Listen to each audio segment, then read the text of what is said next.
until the Democrats apologize to the American people for Biden voters rioting for months in 2020 in the midst of a pandemic, and in fact using the pandemic as a means of silencing anybody who dissented from the Democrat line on a range of issues, but giving special privileges to the BLM rioters, as we know. In fact, I really appreciated this. Governor Ron DeSantis spoke out on this, mentioned recently that it's crazy that they allowed people, that they allowed the BLM protesters to do what they were doing while everybody else was told, you better stay home and shut up. It was too dangerous for you to go to church, but it was medically and socially advisable to go out there and tell everybody. I mean, here's DeSantis telling everybody that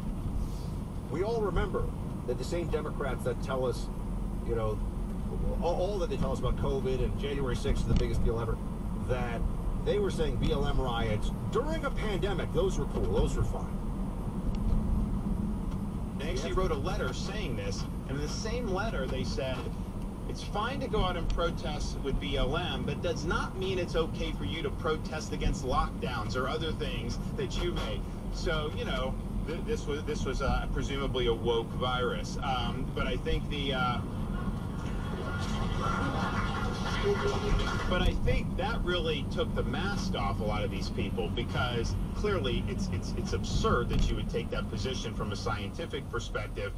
And so that was really showing that this is more about them advancing an agenda and about exerting control. It's exactly what it was all along.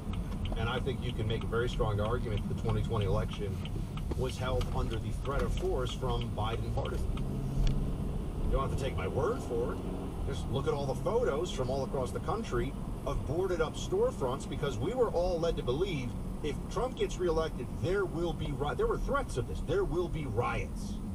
You elect our guy. You elect our clownish, buffoon, dementia patient Biden, or else there will be riots.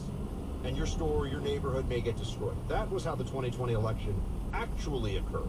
Never mind all the changes they made to the rules to try to help themselves and pretend that COVID was really what they were attempting to stop. It had nothing to do with actually keeping us safe from COVID. It had everything to do with their power.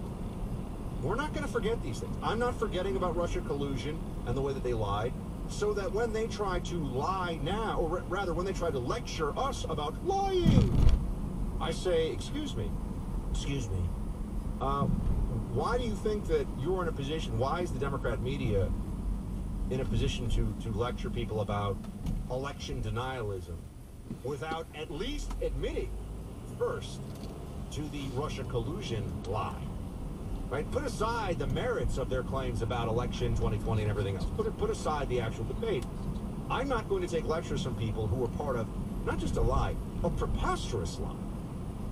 You know, thinking that people, Democrat, community activists, you know, organizers, whatever, might have stuffed some ballots here or there, or that they, done harvesting where they shouldn't.